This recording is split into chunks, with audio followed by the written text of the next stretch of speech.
Shamaya, you did it.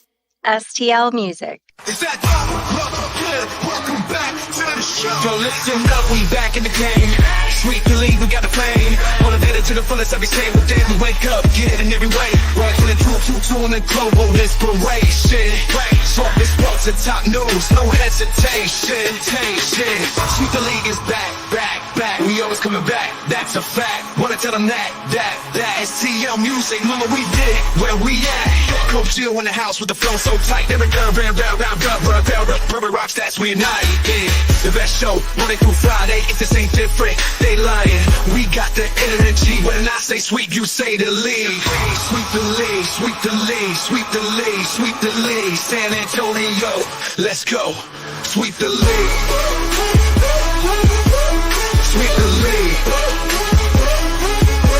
Sweep the league. San Antonio. Hi, it's Sherilyn, and you're watching Sweep the League TV. Follow me on Instagram at official Sherilyn for more content. Hey, this is George Iceman Gervin, and you're listening to Sweep the League Radio.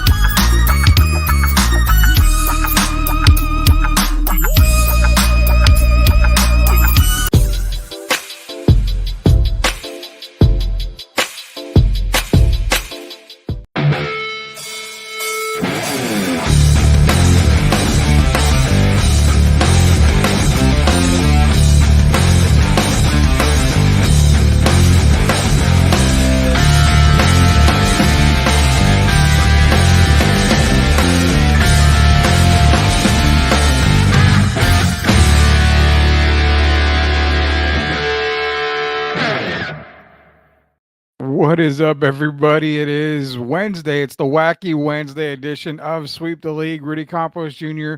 coming to you live from Sweep the League Studios here in SA/Seguin in the heart of Texas, basically the greatest area of Texas, San Juan Antonio.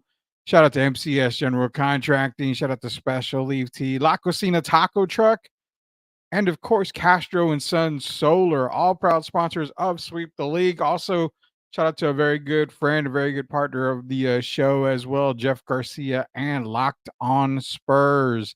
I was on an episode of Locked On Spurs this past Monday with Jack Thompson from SA Sports Star, myself, and Jeff Garcia. It was the trio edition of Locked On Spurs. If you want to take a look, listen to it.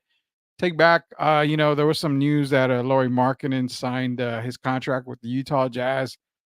Man, I swear, Spurs Twitter just keeps fighting and fighting and fighting. You know, it's never going to get old. That's for dang sure. So Spurs Twitter, keep it classy out there. Keep it classy. Nonetheless, we got a lot to get into tonight. We're going to bring on the Hall of Famer himself. And no, it's not Coach Gio. Coach Gio using PTO time again. The guy calls in a whole bunch, but you know what? We can't fire the guy because he's a very important part of the show, but not more important as this guy right here, Hall of Famer Derrick Gervin. What's going on, Derrick? Hey, good evening, sir. How are you?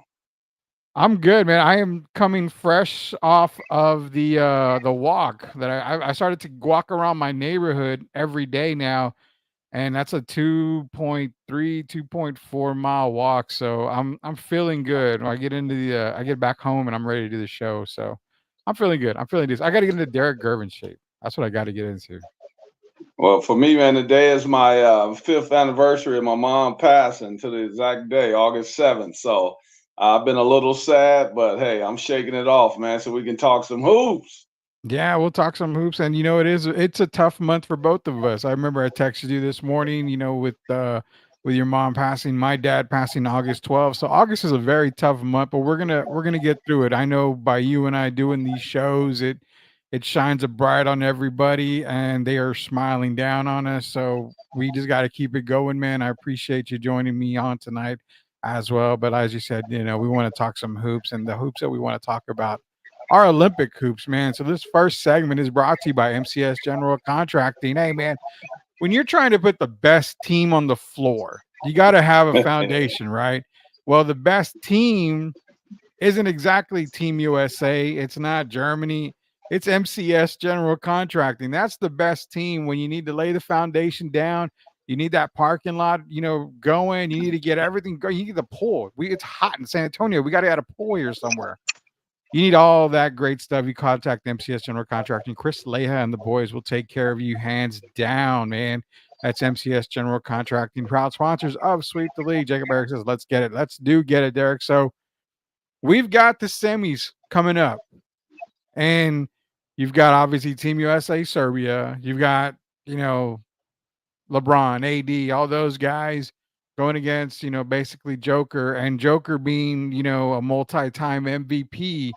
He knows these guys like the back of his hand. So we're going to get into that here. Also, you've got what I consider the game of the semifinals in France versus Germany. I think I'm leaning more towards Germany's side on that one. In this entire Olympics, I really don't care what Team USA has done, but to me, Germany has been the best team in the Olympics right now.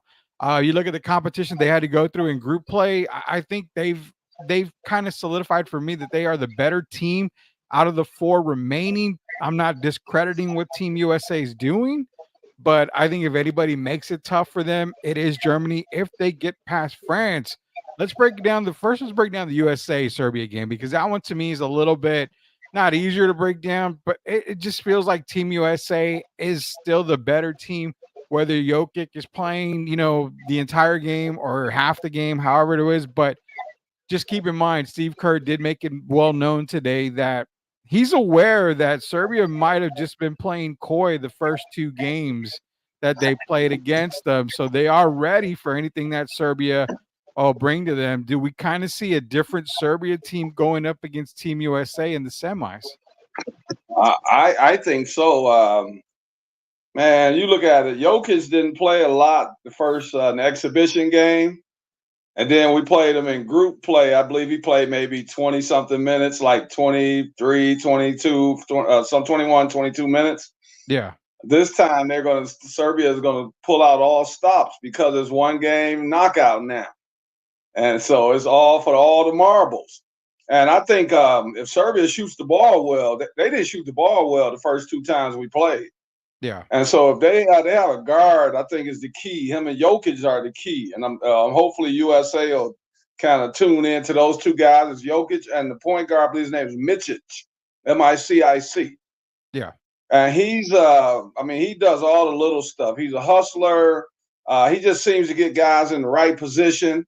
And then, of course, they also can use Jokic at the top of the key and use him kind of like Golden State uses Draymond. So he can also be the point from the top of the key. But the key for us is to get off to a good start. I believe that Kerr will probably go back to the original lineup again like he did the last game against Brazil when they started Booker, Steph, LeBron, Embiid, and I'm leaving Drew Holiday. So I think that'll be our starting lineup again. I expect us to win the game, Rudy, but I expect it to be a much tougher challenge because, being around sports and basketball, baseball, whatever it may be, the hardest thing to do is to beat a good team 3 times. Yeah. And so this is going to be, I think Serbia knows the USA just like the USA knows Serbia now. And it comes down to a possession game. Who can control the tempo of the game? If Serbia can control the tempo, of course, that's going to be trouble for the USA because, we're the best fast breaking team, I would say, in the tournament. Yeah. And, you got Anthony Edwards getting out on the break. You got LeBron out there sometime, I'll be honest about it, cherry picking. And when I say cherry picking, it's not to offend anyone. I'm just being honest. He'll act like he's guarding the 3-point shooter. Or he'll wave his hand, and then he takes off down the court. We can't afford that tomorrow. We're going to have to play basketball. We're going to have to rebound the basketball. That's been our biggest problem, is rebounding the basketball. But if we do that and we play to the best of our abilities, I expect us to kind of, handle Serbia quite well. But I don't expect it to be as easy as people think. Maybe in the 4th quarter, we might get some separation, but I expect it to be a really good game. So the thing that I got to look at when it comes to Serbia is the key for them, obviously, what you kind of mentioned. You've got to have a slower pace game.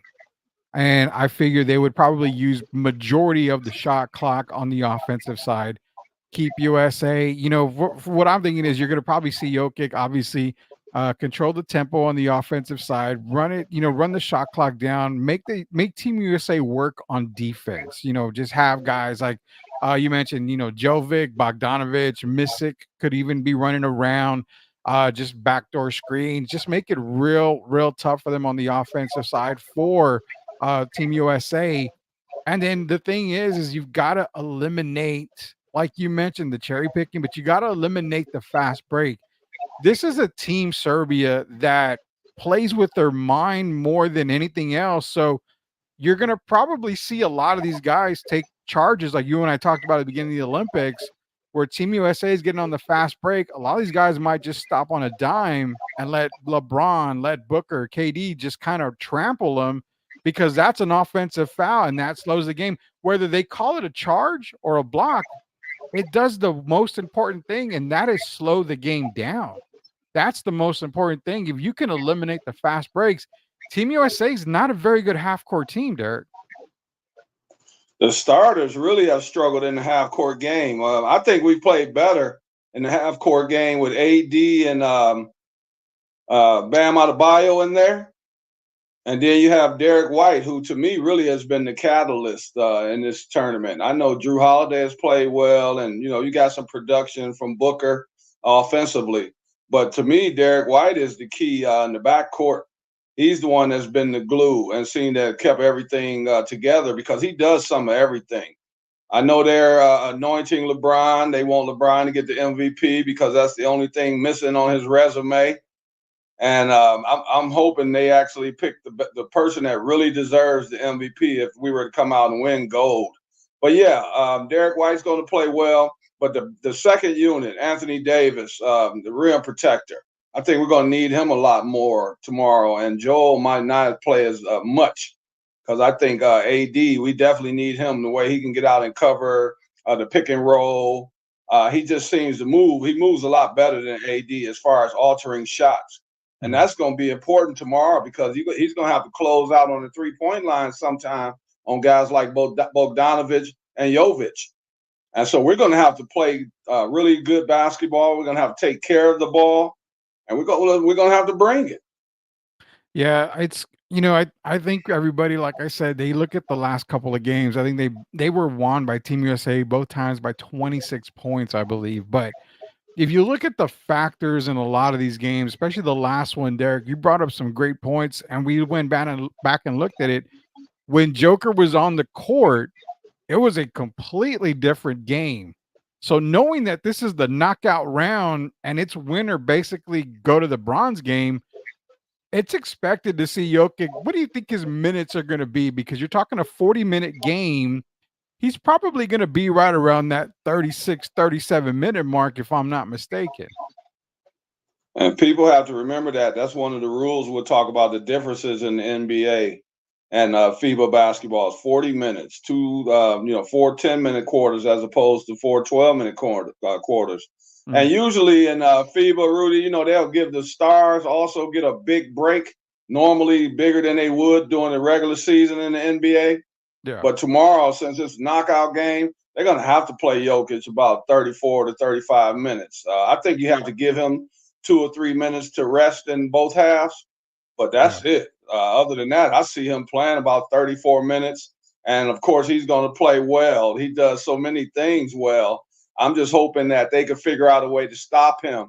They seem to be pretty effective the first two games with Bam Adebayo and AD, kind of filtering him to the other guy. One would guard him out at the top, and if he gets by that guy, Bam will either be ready to help, or vice versa, AD will be ready to help. I really don't think Embiid can handle him one-on-one. I know Embiid has had some really good games against him in the NBA season, but it's a different game. They seem to call, and when you're dribbling the ball, they don't seem to let you put your hands on the guy as much as they would in the NBA. And so Embiid's foot movement is not that quick. We know Jokic is not the quickest guy, but he's very crafty. Yeah. So I think we have to make the biggest adjustments defensively. And we just got to be ready to play, man. And we got to be ready to knock down shots. We're going to probably have to hit some 3-pointers tomorrow. I know one game we went 17 for 30 from 3. I don't say we're going to have to shoot that well tomorrow, but we're going to at least have to shoot about 44, 45% from 3 to make it a kind of easy game if that's what they want to do. So when we saw last Serbia and Team USA, I believe Serbia got out to a 10-2 start. They came out really, really fast. And if you're Serbia's coaching staff, what are we looking at to start against Team USA? I know you got to have a quick start, but what would concern, Team USA fans and coaching staff if you saw Serbia get out to a certain start? Now, I like the 10-2 start they came out with, but once you saw Kevin Durant come in, it was a totally different game. And that's what kind of concerned me a little bit too. It's like Steve Kerr's made mention that we're not going to start Durant. We don't want to start Kevin Durant. But in a game like this, it makes more sense to me to actually have Kevin Durant in the starting 5. So can Serbia take advantage of him being out, knowing that Durant was the guy that was killing him from the moment he got in? Well, if you remember the last game, we were up 20-14. Yeah. And then Jokic, as soon as Jokic went to the bench, as he was walking to the bench, KD was entering at the scorer's table. Mm-hmm. So you had one coming in, one going out. And as soon as KD came in, we went on a 16-3 run. But tomorrow, I don't think Kerr's going to start him. I think we must get off to a good start. I kind of question it because of Embiid. Embiid played well against Brazil. But, I didn't count that Brazil game, man. To be honest, I think Brazil would have trouble with the Connecticut team from this past season. I don't know. And I'm just being honest. I think they would beat Connecticut, but it would be a really tough game. So I'm not going to even count that game. And I'm hoping the USA is not going by that game either. We need Embiid. They had him shooting 3-pointers the last game against Brazil. Yeah. I don't think that's where we need him tomorrow. We're going to need him down low because the key to me is to get Jokic in foul trouble. Remember, it's only 5 fouls. It's not 6 fouls like the NBA. It's 5 fouls. Yeah. And so I think we need to go to the low post. And if Joel can get Jokic a foul or 2, that would change the game right away. But like I said, we're going to have to bring it. Kerr and Mark Few and Spoelstra and Ty Lue, they're going to have to be on their game. It's not going to be a walk in the park like they think. And you'll see the game is going to be very tough. In the first half, I'll expect at halftime, it'll probably be maybe a 4 or 5 point differential. Which way, I don't know. But I expect it to be very close in the first half. One key player for Serbia, and we're talking a lot about Serbia. We're going to talk about Team USA in a minute for everybody wondering, because I bet you a lot of people are like, "Oh my God, they're picking Serbia. They're talking about Serbia." We're not taking Serbia. We're kind of going over points for both teams. But one player for me that I have to keep an eye on, and it's because of Jokic when he goes out, is Nikola Molotov. Now, he does have, pro experience. I mean, Molotov is a pro. And the thing that I'm looking at is the fact that when Joker is out, it's his show. Can he sustain, the barrage of Anthony Davis and Bam Adebayo to give, even Joel Embiid, to give, Joker that much rest that he's going to need there? That's my key right there. Is that right there is Molotov. How can he sustain those big guys for the USA? What is your key for Serbia on this game? But that's kind of the guy that I'm circling right now to kind of make that difference. You have to take care of the ball. And Rudy, you watch this tournament. A lot of times you've seen guys drive to the basket on every team, including the USA, okay? And they'll get to the basket and they're uncontested. The defender would have run out of bounds and run by them or whatever, and they're still taking a quick shot and missing the layup. And for Serbia, that's what's going to be crucial for them. Yeah. All the little plays matter. I'm going to say this again. All the little things matter. If Serbia can take care of the ball, which is going to be hard because, the USA defends pretty well on the perimeter. Anthony Edwards has turned into a really good defender on the wing. And so when you got him, Holiday, and possibly Derrick White on the floor, that's to create turnovers.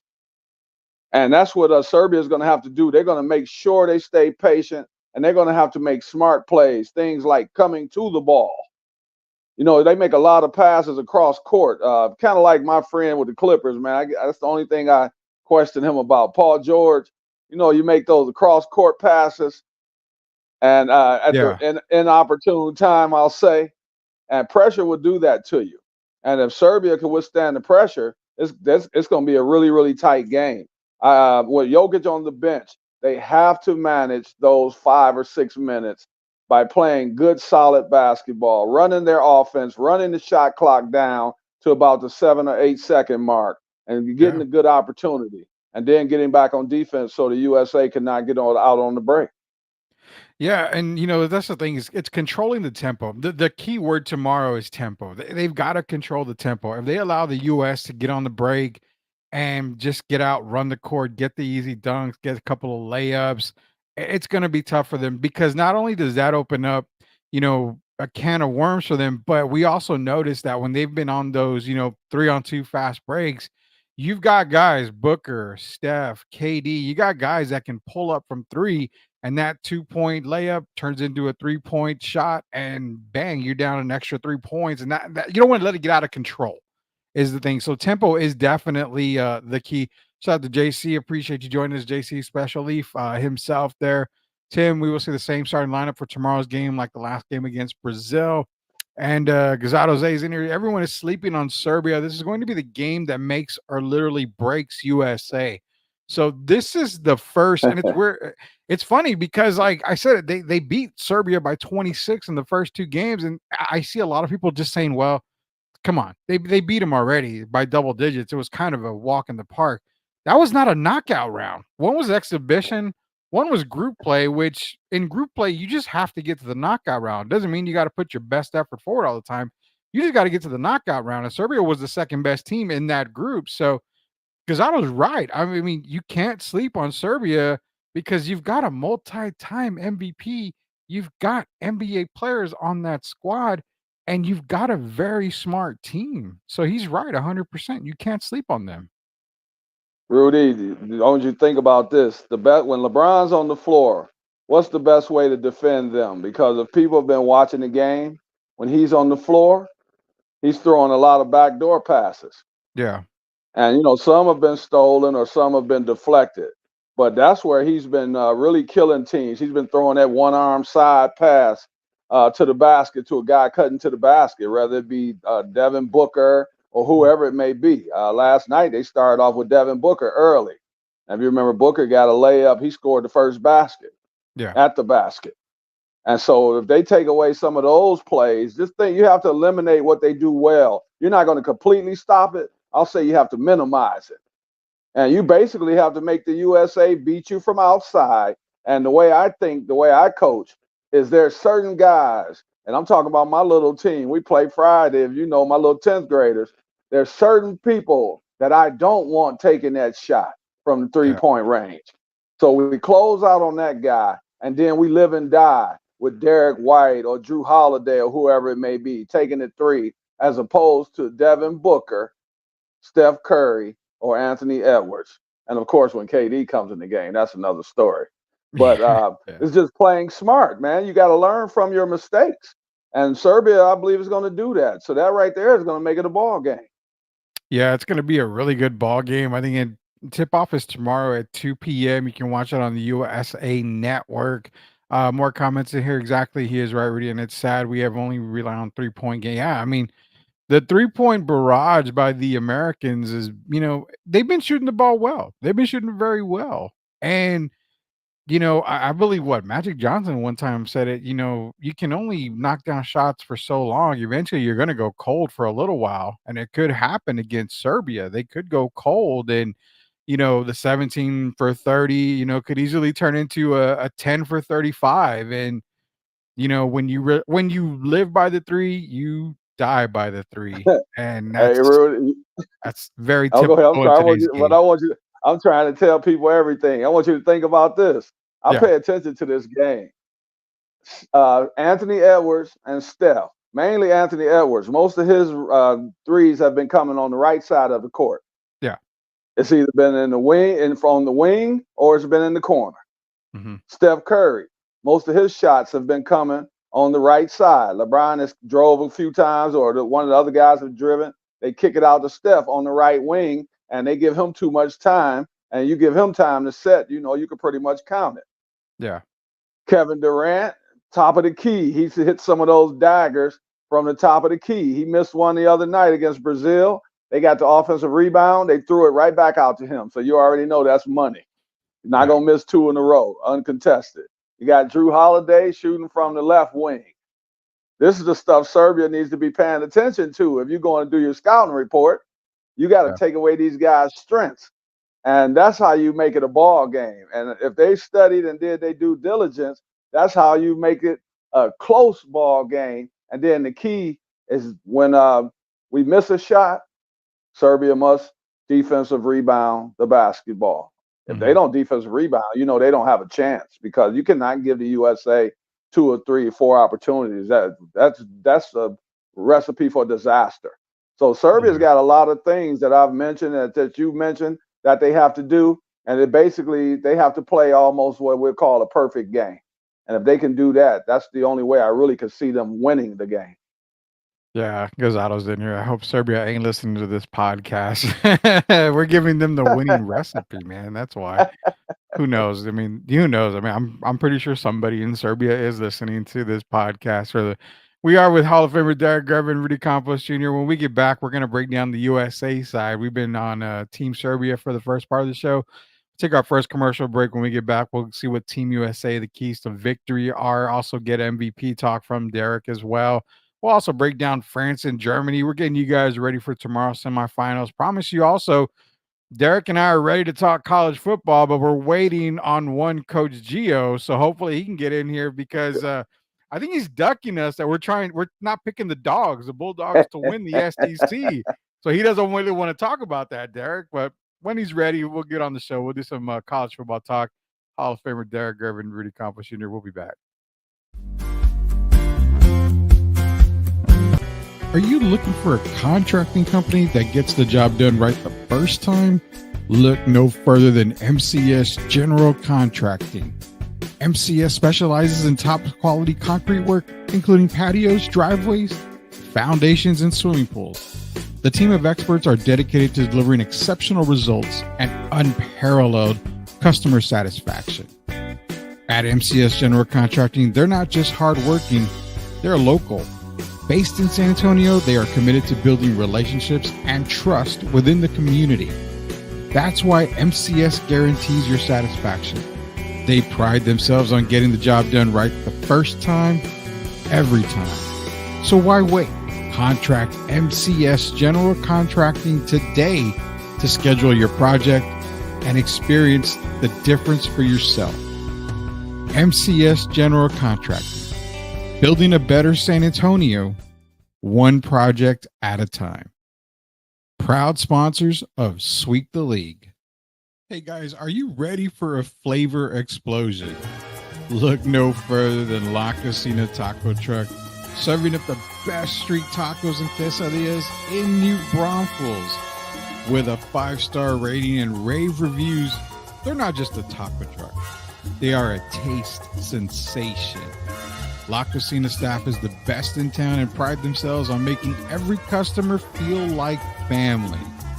Whether you're feeding a crowd or just satisfying your own cravings, they've got you covered, because no order is too big or too small for them there. Louis and his staff are all about customer satisfaction, and they love their community.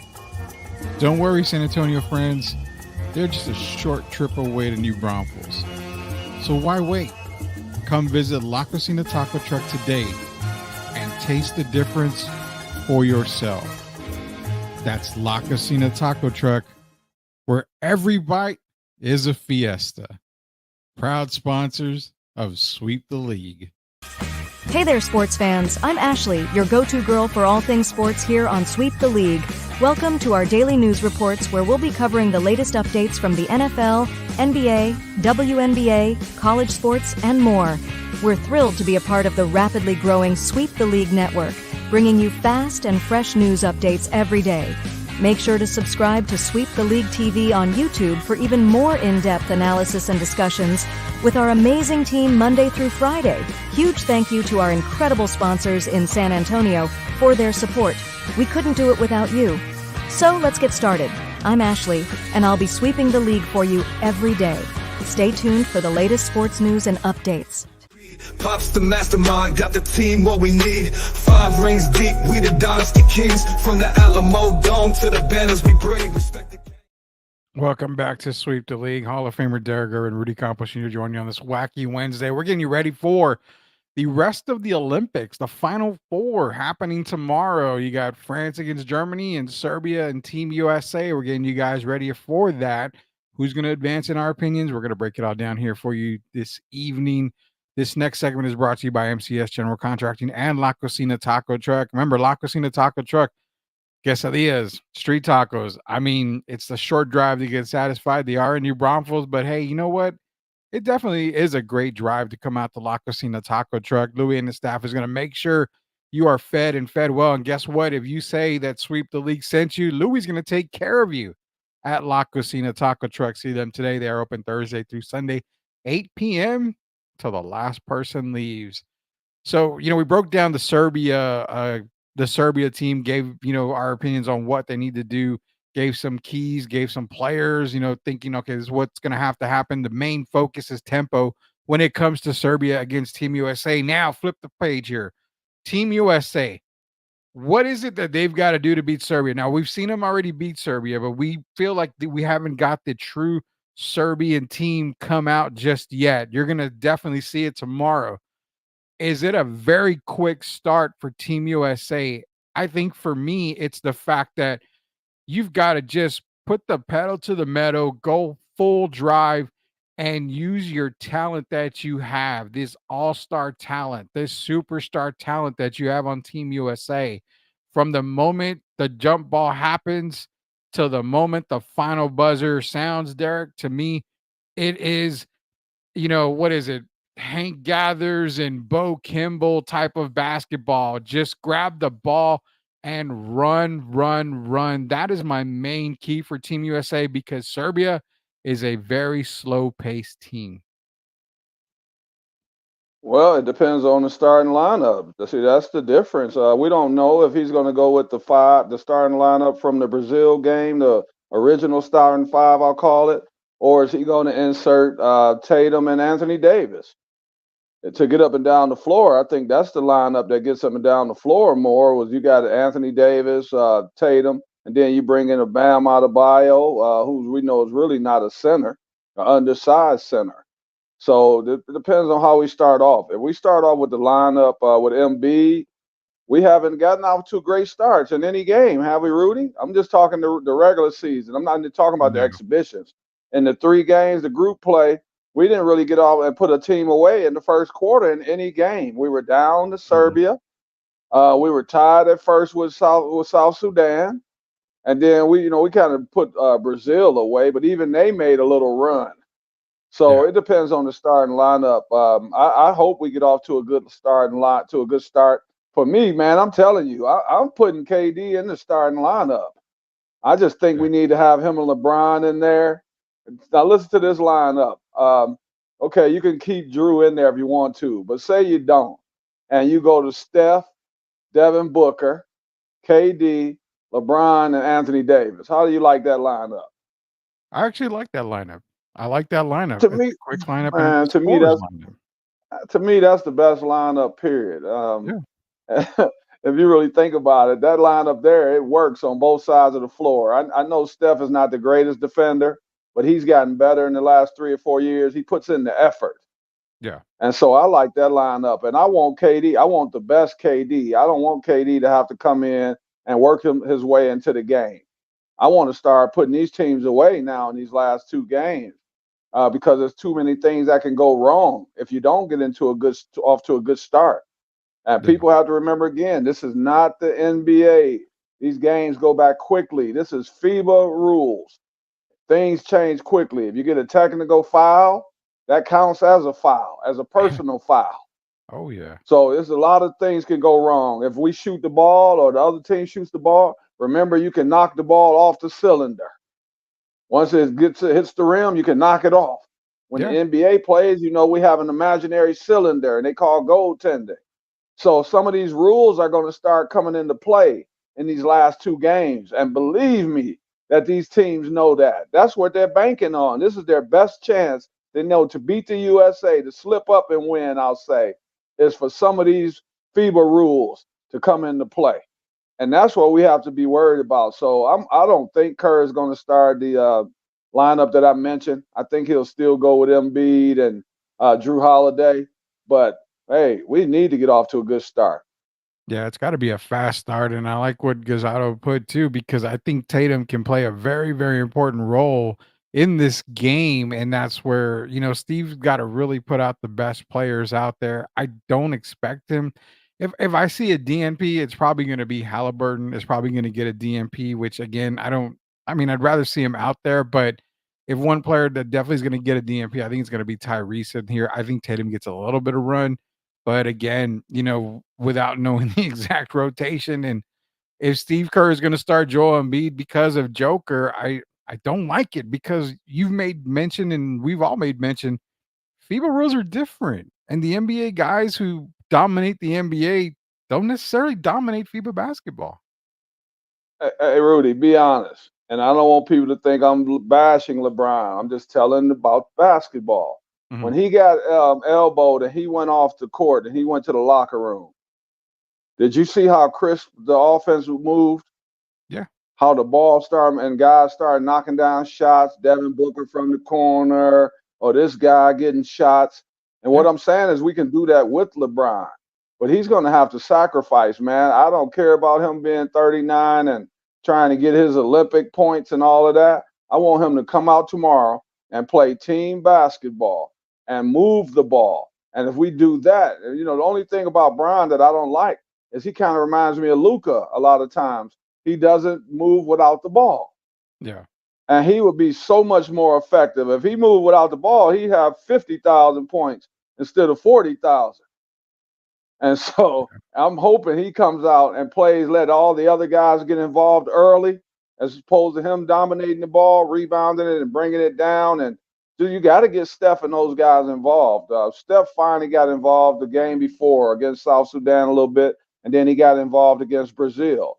But if you notice, when he got involved against Brazil, him and Devin Booker, I believe LeBron was on the bench.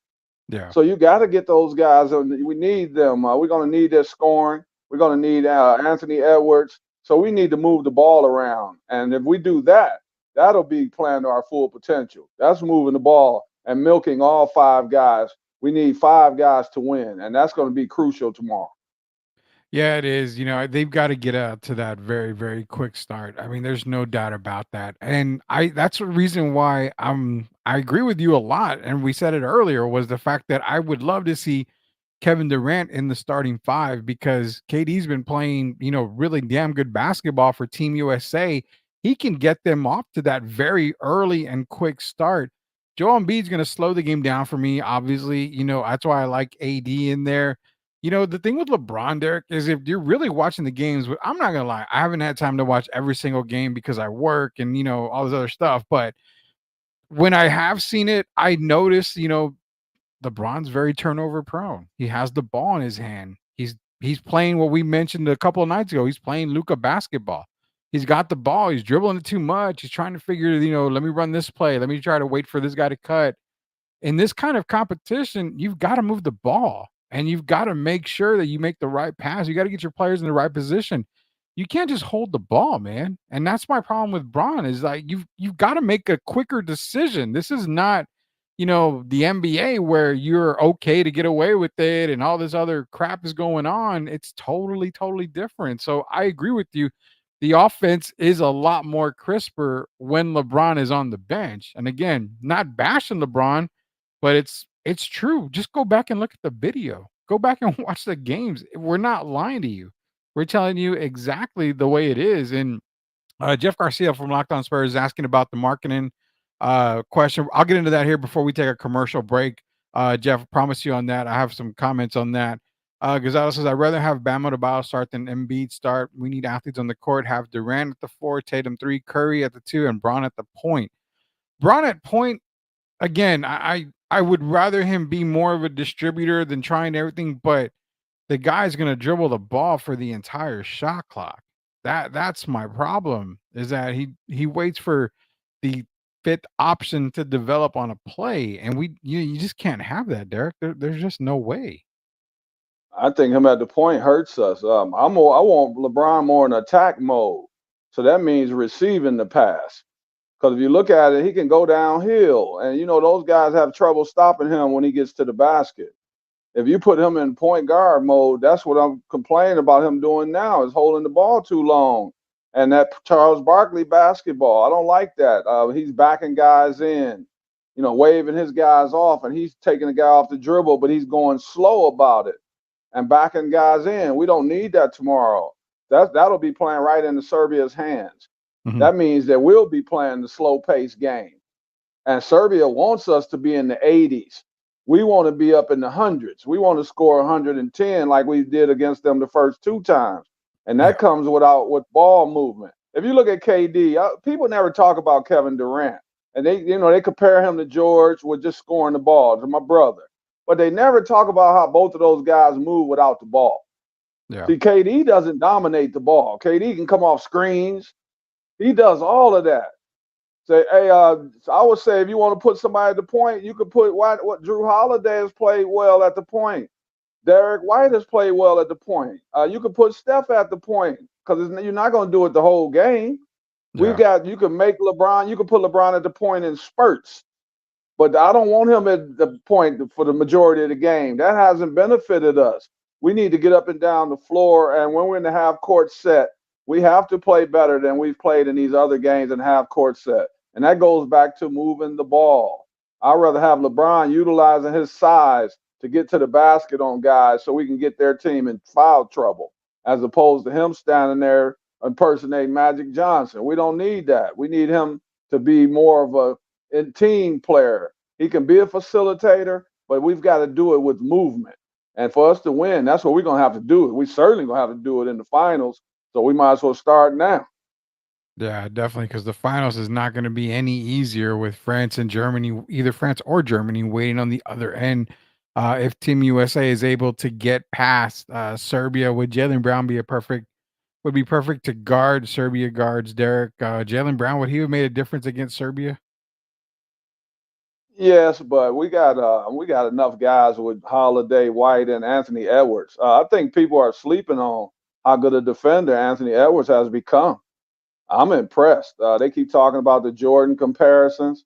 The only time I compare him, not just the dunks, he has been defending. He's been great in the passing lanes, and he's actually been good man-to-man defense. We just need to be ready, man. Every guy, start utilizing these guys that shoot the ball well. We need to get them in the flow. And of course, on the defensive end, we got AD out there contesting shots, altering shots, and rebounding. AD's been rebounding like crazy. Yeah. And so we need to continue to do that. He might, honestly, be the best defender in the tournament so far, and that includes Victor. Well, let me think about that because Victor has so much range. Man, I'm gonna kind of retract that because I look at Victor, man, it's kind of scary. But yeah, I think we're the best team. Everyone knows that, but we do have to play well. And I think if we play well, then we crush Serbia in the first half. Yeah. But that's a big if.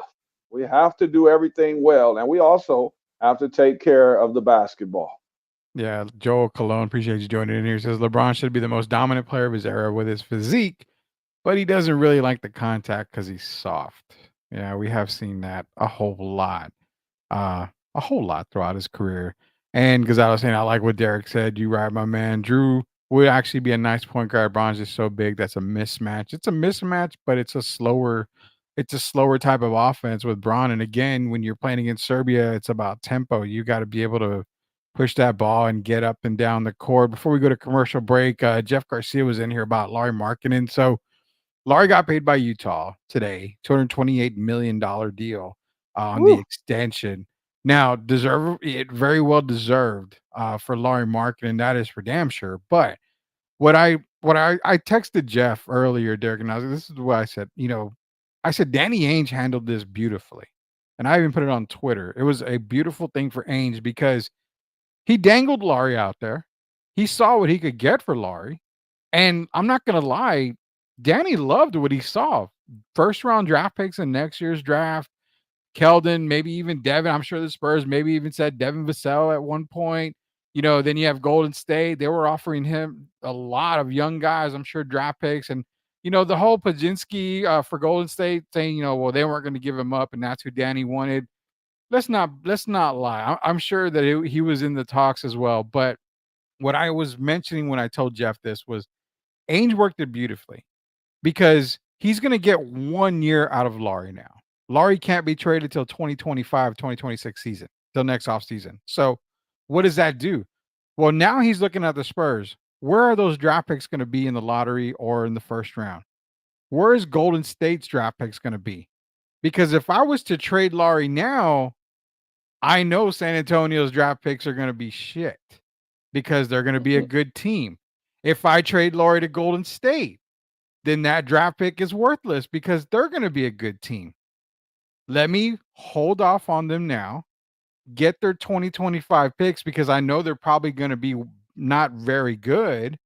So then I'll trade Laurie because now I know their draft position is higher. That's why I said Danny played the game perfectly because he knows he didn't have to trade Laurie now. He'd rather see where these draft picks fall and then make the trade. That's a smart move by Danny Ainge for me. I don't know. What do you think about the Laurie Marketing deal that he ended up getting here from the extension?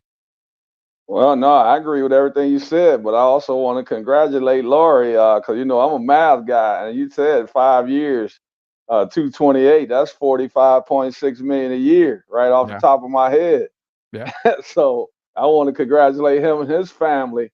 That's definitely securing the bag. That's a financial for your family forever, and his grandkids and everybody. But yeah, next year they will probably be able to get a better deal for him. And really, I'm gonna tell you this: I really wouldn't be surprised. Say Kuminga doesn't show a lot of improvement this year. I wouldn't be surprised to see him moved after the 2024-25 season. Yeah. And I wouldn't be surprised to see a guy by the name of Laurie Marketing going to the Warriors. I think you have to milk it right now because Steph only has what? I think Steph has maybe 3-4 years maximum remaining. Yeah. So I could see it. And then so you get rid of Kuminga. What's the big fella? Dale Davis' son, Trace Jackson Davis, I believe. Yeah. Trace Jackson. So, Golden State is going to be looking to see if these guys play well. And if they don't this coming season, then you start talking about a Laurie Marketing and moving to a team like Golden State. Because if they move Laurie, I think they'll give him the respect of sending him to a team that has a chance to win. Mm-hmm. Now, maybe it'll be in the Western Conference or maybe he'll be moved to the Eastern Conference because there's another team out there for him that I think is already trying to figure out how they can get him next year. And that's a team by the name of the Miami Heat. So, so it's going to be a lot that's going to this season is going to depend on how things go in the future with Laurie Marketing. Yeah, and that's the thing is I mean I had one guy say, well, they paid him. What more is to it? I'm like, well, yeah, they paid him, and that's a good thing. Pay him now because whether Laurie gets traded this offseason, like in the past few days, and doesn't sign, or whether he gets traded next year, he was going to get a max deal regardless. Whether it was from the Spurs, whether it was from the Jazz, the Warriors, wherever, he was going to get a max deal. So we can't say, well, they paid him. Well, hell yeah, they paid him. And they actually could have paid him more than what I think another team could have paid him. So he got his bag. Now, next off season, they can see exactly what they can get for him because 2025 picks will be out by the time he's eligible for trade, which is next off season. No big deal. Now, what happens in 2025, that summer, the Spurs can throw everything they want at a Laurie Marketing and the Utah Jazz. If we don't value our draft picks, maybe the Spurs have the fourth and maybe the eighth pick in next year's draft, lottery picks because they have Atlanta's and they have theirs. So maybe they have a few lottery picks and maybe they just want to use those and give them to Ainge. And Ainge is like, hey, 2 top 10 picks, I'll take it for Laurie plus, a Keldon or whoever else. But what else happens in 2025? Something that Derrick's been saying. Rumor has it De'Aaron Fox wants to play in San Antonio. So you can just flat out sign a De'Aaron Fox, trade for a Lauri Markkanen, and you're done. I mean, you're literally done for like 4 or 5 years for the San Antonio Spurs. Hey, Rudy, and that move right there that you're talking about, De'Aaron, now the Spurs have to do it on their end, but it's a fact that he wants to play here. I'm telling you now, people, I hope they're listening to me. I'm telling you what I know for a fact, that he wants to play in San Antonio. Now, it's our job to make it happen. And I'm hoping next season it will happen. But you notice they got rid of Rob Dillingham for a reason, because they could have kept him as well. They could have kept him and Stephen Castle if they really wanted to. And so I think he was moved for a reason. I think Chris Paul was signed as a 1-year rental. I really believe that. I know some people have said about him maybe signing again next year. I don't believe that. I believe it's a 1-year rental. And so if you put a lineup, Victor Wembanyama, Lauri Markkanen, and you got De'Aaron Fox, I mean, I don't have to say anything else, because remember, we still got Harrison Barnes, who will still be getting acclimated to San Antonio. You're putting it together a playoff team. Yeah, exactly. So I think, my timeline of a 2025, 2026 season, that's when we start to see, them talking playoffs. That's where I think the offseason was playing. And I've been saying it for a few years. Wait till 2025. That's the offseason you've got to worry about. And if you're a Spurs fan, you're putting all your eggs into that basket. So that's what we've been talking to you guys there. Great question by Jeff Garcia of Locked On Spurs. We're on our last commercial break, and we're going to end the show when we get back. We're going to talk about France and Germany. Also, the breakdown, max players, how many max players would there have been if you had FIBA rules, competition, everything? You guys might actually be surprised that you may not see a whole lot of max players. So we're going to talk about that when we get back. It's Hall of Famer Derrick Gervin, Rudy Campos Jr., last commercial break of the evening. We'll be right back. Howdy from Texas. You've got to be tired of the sizzling electric bills in the Texas heat, right? Well, partner, we've got the solution for you. Introducing Castro & Son Solar, harnessing the power of the sun to save you some serious cash. Their top-notch solar panels will have you soaking up the savings in no time. Imagine lower electric bills, a reduced carbon footprint, and the satisfaction of going green. Their expert team will take care of everything from installation to maintenance. We're talking hassle-free, worry-free, and stress-free solar solutions. So why wait? Join the solar revolution with Castro & Son Solar. Let the Texas sun shine bright and your savings shine even brighter. Castro & Son Solar, empowering your home one sunbeam at a time. Call them today and let's get this solar party started.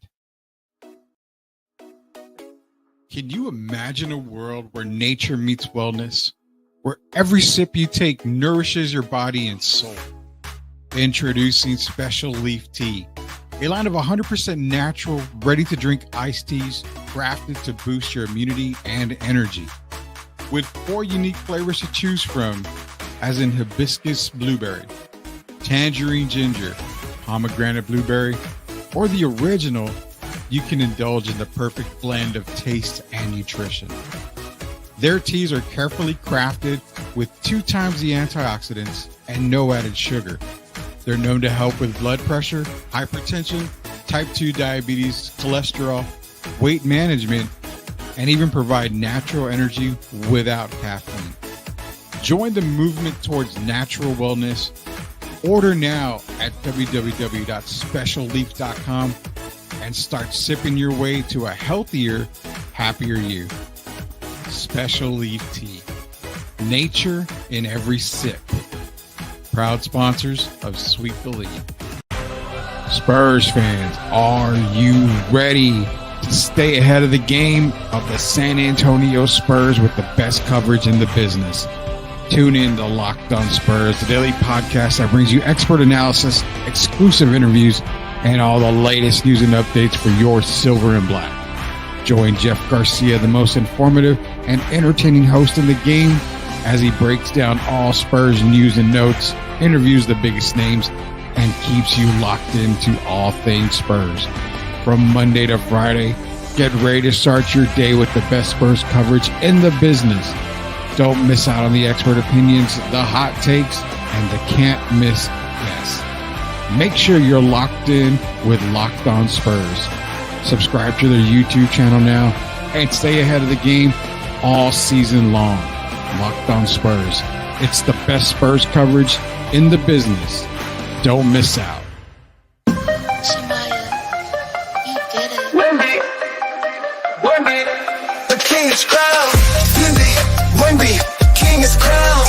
Future of the league, and he's wearing it proud. We playing justice, playing checkers, no contest. Wemby's got the game on lock, and he's making it statement. I'm talking about Wemby, the next in line. Future of the league, and he's shining fine. All right, welcome back to Sweep the League. Hall of Famer Derrick Gervin, Rudy Campos Jr., Coach Gio on hiatus again. I don't know why, but he is on hiatus tonight. He should be back hopefully tomorrow or Friday because we got some college football talk that we're going to get into. Obviously, Derrick and I were ready for some college football talk tonight, but Coach Gio decided to bail because, like his Bulldogs, they're not going to be there at the end. So we're going to have to give him the night off. Before we go any further here, shout out to William Yanish here. Now, William, I've talked to him a couple times. If you want to talk NFL prospects, college football, William's one of the guys you want to do it with. I mean, he does fantastic work for first-round mock as well. William does a great job when it comes to the NFL coverage. He gets you ready for college football, the players to watch out for. Also, players you want to look at as far as, drafting for your team or NFL team. Fantastic job. Just go search William Yanish's work. He does a really great job. Ray D's in here. Will the Lakers trade D Slow to get Grant from Portland and help my Lakers? We'll answer that here in just a minute. Gio wants a max deal. Well, Gio can't get a max deal. You have to, like Derrick said, the best ability is availability. So when Gio becomes available, we're not going to pay him like Kawhi Leonard just yet. We'll wait till he actually plays a few more games here at Sweep the League. But this last segment is brought to you by MCS General Contracting, La Casina Taco Truck, Castro and Son Solar, and Special Leaf Tea. Also, shout out to Jeff Garcia, Locked On Spurs. We're all a great big family here at Sweep the League. So we're going to run through this, Derrick, really quick. I know Ray Dean had a question. We'll get into that question here in just a little bit. But France and Germany, obviously, France being the home team, they're going to be the favorite based off of the fans and based off of popularity. So Victor Wembanyama, you saw Rudy Gobert not get the start and really wasn't a factor in the last game, playing only 3 minutes. Wemby wasn't exactly a factor either on the offensive side. I believe he had 7 points in that game, ended up with 12 rebounds, but he did fill the stat sheet. He had a little bit sprinkled here and there for every stat that was basically accounted for. But is this a game where France's momentum as being the popular choice, being the home team, everything just kind of stops? Because as mentioned earlier, Germany has been that team on a mission. They've already beaten the U.S. in the World Championships. I mean, you're talking about a team, if you look at them on the court right now, they've been the best team in this Olympic play. Well, here's the difference between Germany and Canada. Germany has 6'9", 6'10", 6'11", and 6'11". Mm-hmm. So that right there is going to be a difference. Canada had no rim protector. Yeah. The key for Germany is to just continue to play. Of course, we know who the leader of the team is, and that's Dennis Schroeder. And for those of you, he is spelled Schroeder, but he pronounces it Dennis Schroeder. He's the key. He's the engine.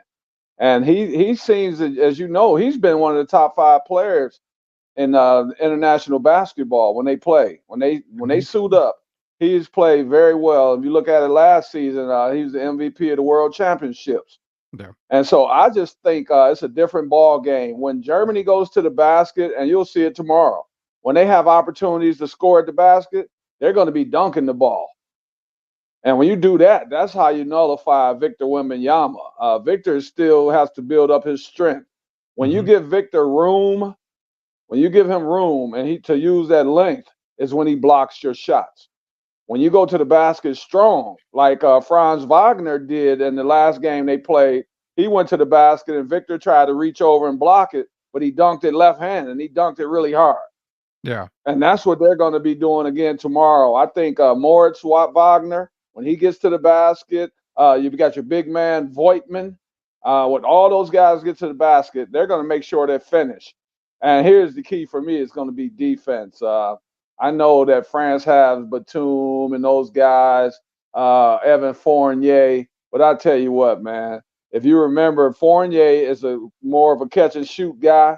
Yeah. Yeah. And who was that guy, the other guy I just mentioned, Rudy? What does he do well? Batum, more of a catch and shoot guy. Catch and shoot. Okay.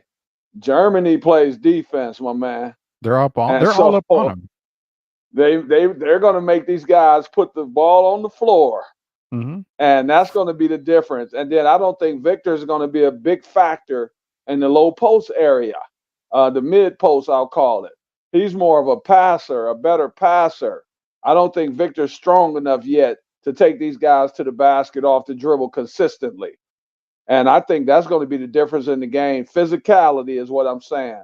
And Germany doesn't turn the ball over a lot, Rudy. If you remember when we talk about the NBA games, what's the turnover threshold that we talk about? If a team is going to win, they want how many turnovers or less?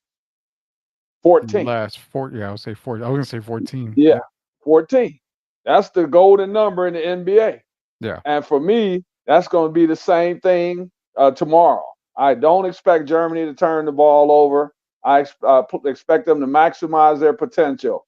And they are the biggest, the best team basketball that I've seen.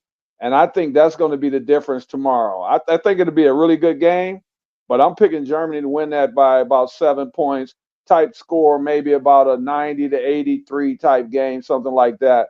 But I'm picking Germany to go to the gold medal game. Yeah, we got Joe Colon saying we seem to forget that Wemby, as good as he is just a kid. He really is. I mean, he's only 20 years old, not even fully developed physically. I know you and I talked about his development. You know, a guy at his height, he's never really gonna develop a big body. You know, he's always gonna have the small frame. Now he can get stronger, but he's never gonna be able to build that big muscle tone that's going to be able to keep him to playing in that low post. I mean, that to me, that's just not going to happen. Hey, Rudy, I'm wondering, did the coach kind of do something? Was it a good thing he did by calling Victor out, or was it a bad thing calling Victor out offensively? Because if you look at it, Victor only had 7 points the last game. And remember the game before that, the coach called him out publicly about taking too many, I'll say, long jump shots. But see, the problem for me is you still want Victor to be aggressive. Yeah. And I don't know if the coach is going to have him where he's going to be kind of passive offensively. Tomorrow, you're going to need a Victor Wembanyama because he's going to have the bigger advantage because of his length. His advantage will be the biggest because the other guys, Fournier, and I already told you, Batum, going to have some problems.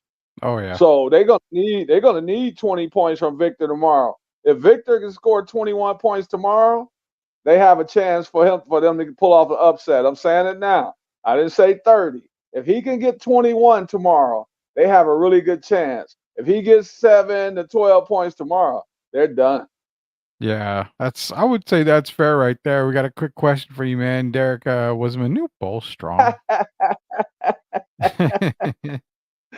No. And it's funny. I have a quick story, and it's quick. We were playing against Washington. Manute was in Washington. And my coach we kind of got into it. Bill Fitch, former Boston Celtic, Larry Bird's coach, 3-time champion. And we had words. And Manute said, I can't say the words he said, but he said, tell him, Gerv. And he really used the MF word. But no, Manute was not very strong. That's why they moved him out to the 3-point line, so he can become a stretch center, a stretch 5. If you remember, he didn't. He's another guy that's long. Yeah. If you can get into Manute's body, it kind of nullifies him defensively. So no, he wasn't very strong. But I tell you, man, he's one of the great guys that's ever played in the NBA as a person. And rest in peace, Manute. I love you, my friend. But no, he wasn't the strongest guy. I remember the picture that I saw one time between Manute Bol and Muggsy Bogues, one of the tallest and the smallest guy. I loved, and actually, what's funny is I think they were both in Washington uniforms, if I'm not mistaken, when they took that picture. So yeah, man, Manute Bol, man, that's a good question, right there. So, before we got a couple more segments here before we're gonna call it a night. We broke down the semifinals for the Olympics basketball tomorrow happening. We're gonna see what happens. Of course, we're gonna break it down even more tomorrow once it happens. We'll get you ready for the gold medal game and the bronze medal game as it is tomorrow. Also, we're gonna talk some NFL, some college football as well because NFL preseason starts this weekend. We're gonna get a good feel about how the rust is and everything this first week. Obviously, you're not gonna see a lot of starters, a lot of superstars, and a lot of big time players are not gonna play a whole lot, but definitely we're gonna get a good look at some of the younger guys in the NFL. But we brought this question up recently, and we're gonna bring it up right now here on the last segment. And it's funny because Jamal Murray's like the perfect example. He fits the NBA so well. He's a focal point in Denver. I mean, they can't win, games with just Joker. It's Jamal Murray and Joker. Everybody's hyped on Jamal Murray, but when you look at FIBA competition, and we can even use a guy like SGA who still puts up points, but you see SGA struggle from time to time, even in international play. Talking about a guy that's an MVP candidate last year. It's a different league. So the question is posed, how many max guys would actually get max deals playing FIBA basketball? I know for a fact it would probably go way downhill fast for some of these guys, and they're not worth max money if they're playing FIBA ball. There's a handful. If you look at it, Giannis has played well. Giannis played well, of course. He Mhm. didn't have enough help. Jokic, Luca played well, but you got a lot of guys. If you even look at it right now, Steph Curry has not been tearing it up in the tournament, has he? No. No. So there's a lot of guys, and Jamal Murray was absolutely horrible, to be honest about it. And I'm saying on both ends of the floor, you could have got better production from Bronny James. And Wow. he doesn't. I mean it, man, because Bronny at least has some quickness. Yeah. Jamal couldn't get by. Jamal couldn't get by his defenders. And you have to remember this, Rudy. And this is serious. On the serious note, when you playing in the NBA, the floor is more spread. Okay, you got a 94 by 50 court. The Yeah. court is only 91 feet and 9 inches wide long in the FIBA basketball, and it's 49.2 feet from side to side. So you got a smaller area to work in. And that's what bothers some of these guys now. They don't have the spacing that they have in the NBA, and Yeah. that causes problems. Plus, you're not getting the ball in the same positions. Your role is not the same. Jamal Murray is no more important than Dwight Powell when it comes to FIBA basketball. And that's the truth. All people have to do is go look it up. Some of the role players, if you look at the guy from France that played the other night, the not Yabusele, but the guy with the braids who kept getting all the rebounds and the scoring at the Yeah. basket. Matthias Lasort. He was, yeah, Lasort. He was just as important as Victor. Yeah. That would never happen in NBA basketball. I don't even think he's an NBA player. But in FIBA basketball, he's very important. So it's different roles. And you got guys like Daniel Tice and Kelly Olynyk. Now tell me this, Rudy. I know we don't have much time. How do you not play when you're Canada and you don't have any rim protectors, and you don't play a Kelly Olynyk at all? What kind of thinking is that? Jordy Fernandez. I just didn't understand that kind of thinking. Jordy's been around. He's a young guy. I believe he's about 40 years old, but Yeah. he has some international experience. And to not play Kelly Olynyk, that was just as bad as Tatum when he had that DMP. But this is more important because now it's one game knockout. I'll never understand that decision when you needed some length and you sit out a guy who has the length, who can also stretch the floor, can knock down the 3-pointer. That I'll never understand.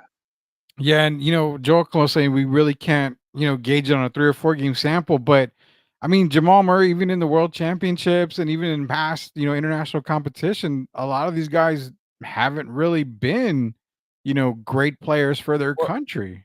I what mean, does Joe mean they'll eventually adapt? You only have so many games in the Olympics, I think that's so what you he's either saying. You adapt, can't really you either gauge it.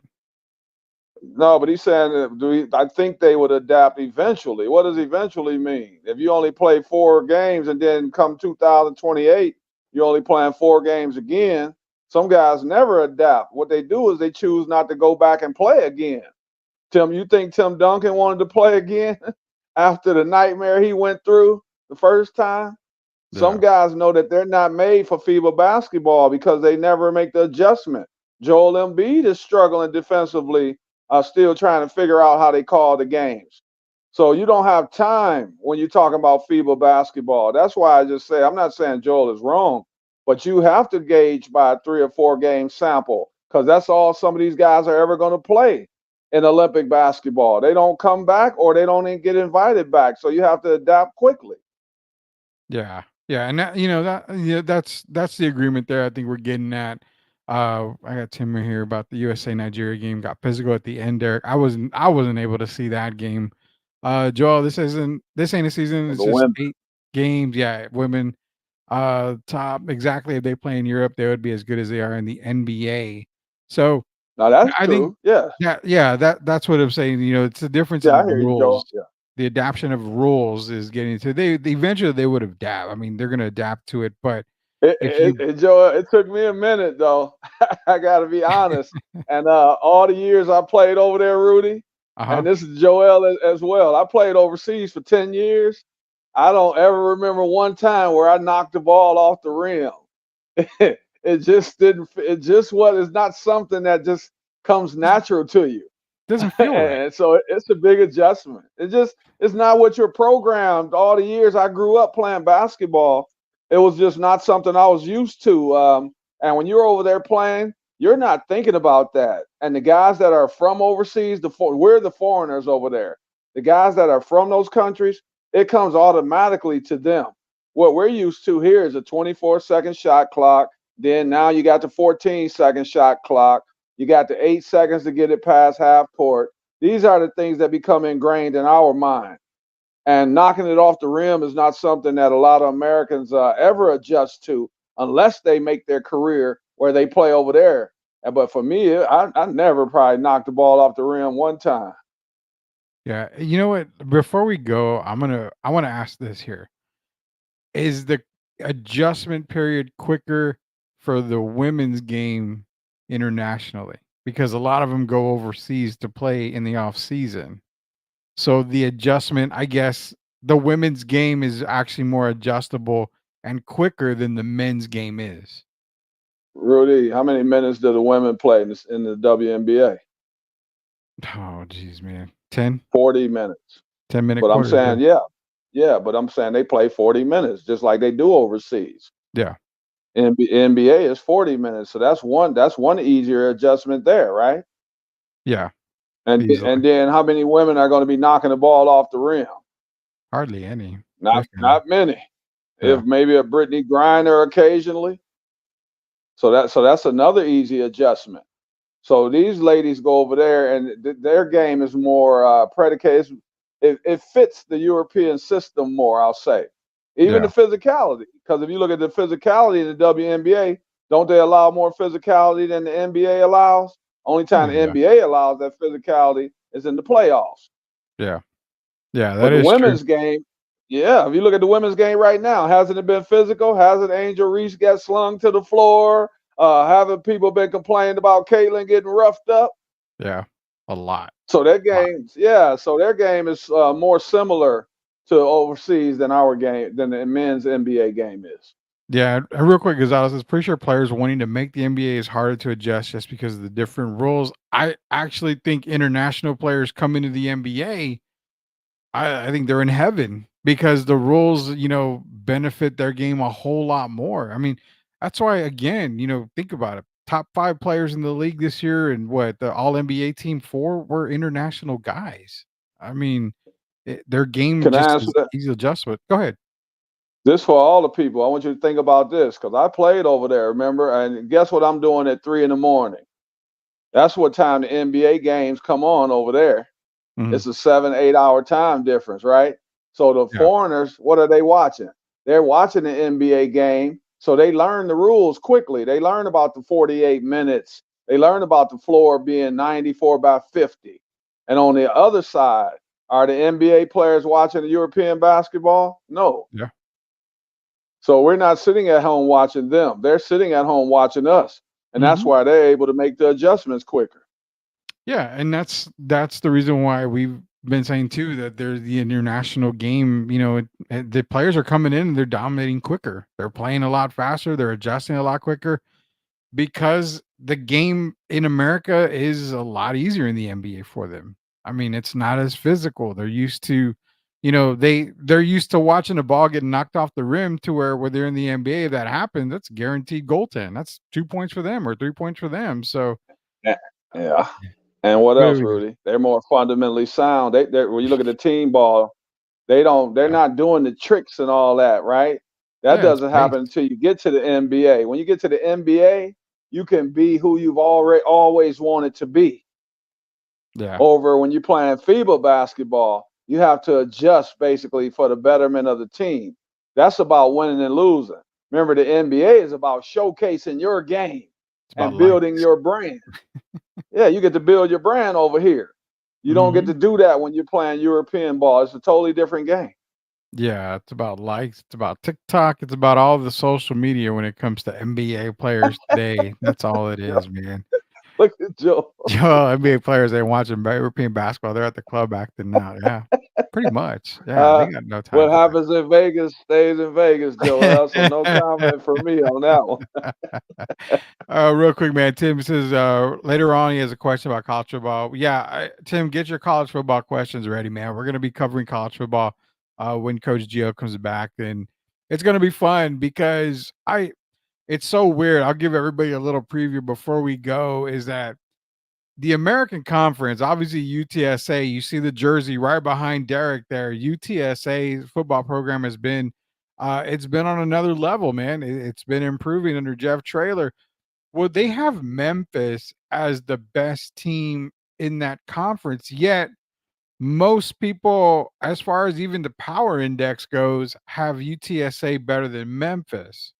So the question that I was going to pose to Gio, as well as Derek, is I think UTSA has an opportunity because they were talking about Memphis running the table and getting it into the playoffs.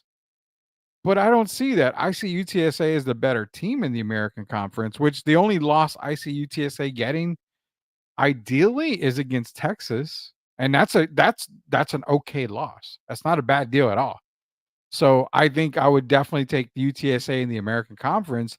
But that's the kind of stuff we're going to get into. We're going to talk about, some sleepers. We're going to talk about obviously the SEC, Big 10, the Big 12, everything we can talk about under everything underneath the sun. We're going to talk about, Tim's favorite guy, Shadur Sanders, whether he's going to make or break for Colorado. So there's a lot of stuff we're going to get into.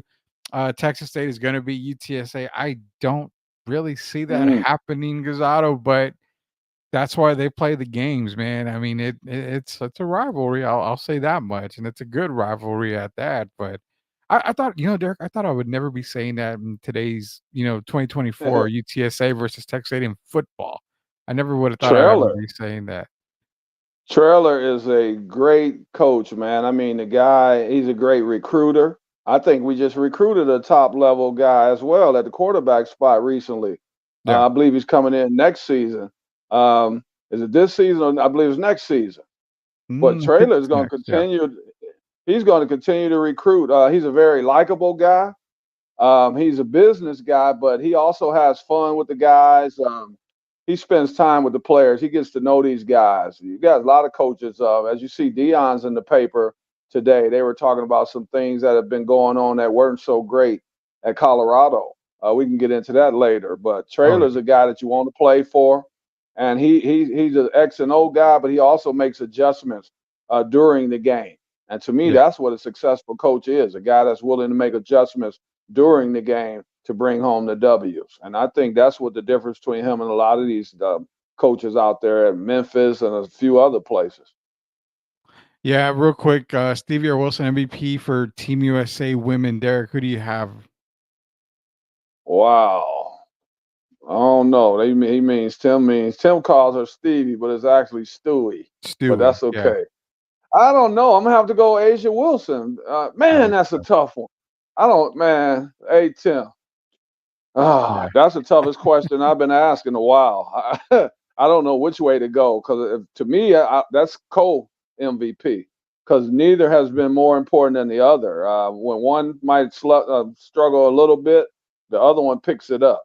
So for me, that would be co-MVP. If you're ever going to have a co-MVP, this is closer than Grant Hill and Jason Kidd.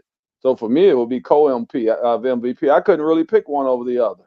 Yeah, it's a tough pick right now. How much longer do we have Jeff Traylor before he gets an offer he can't refuse? Joel. You know what? Let's save that for when we talk college football because I guarantee you Traylor's already gotten some offers that he's turned down.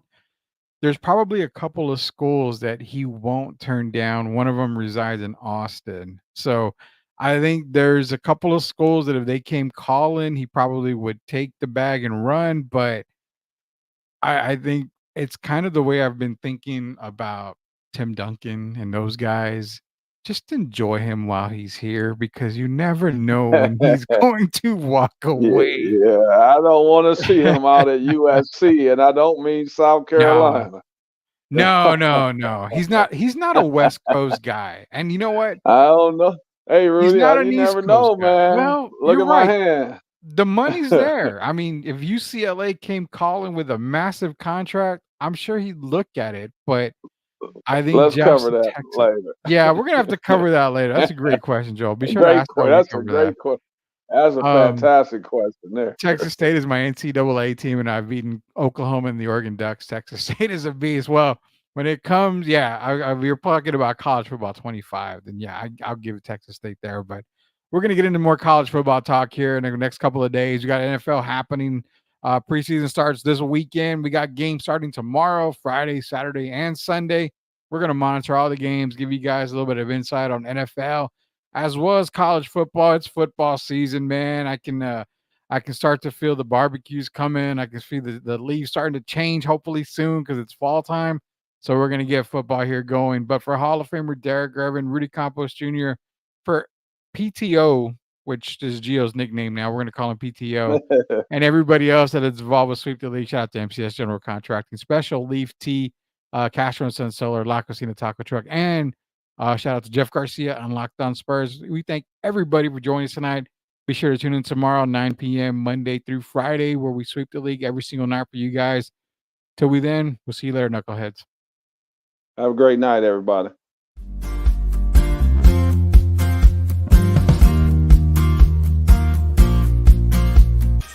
Hey there, sports fans. I'm Ashley, your go-to girl for all things sports here on Sweep the League. Welcome to our daily news reports where we'll be covering the latest updates from the NFL, NBA, WNBA, college sports, and more. We're thrilled to be a part of the rapidly growing Sweep the League network, bringing you fast and fresh news updates every day. Make sure to subscribe to Sweep the League TV on YouTube for even more in-depth analysis and discussions with our amazing team Monday through Friday. Huge thank you to our incredible sponsors in San Antonio for their support.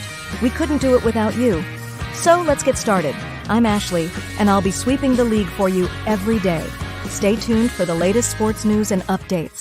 You're watching Sweep the League TV. Shout out to Rudy, Coach Gio, and Derrick Gervin. Keep going, guys. Shout out to SOTV and STL Music. I love the music, and hell yes, they paid me to say it. Commercials are not free, honey. Did you share our YouTube yet? Why not? Go watch Sweep the League TV right now and support my guys. Rudy, Kojio, Derek, and crew only talk sports and have fun. They don't have any bad vibes, just amazing fans. We love everyone.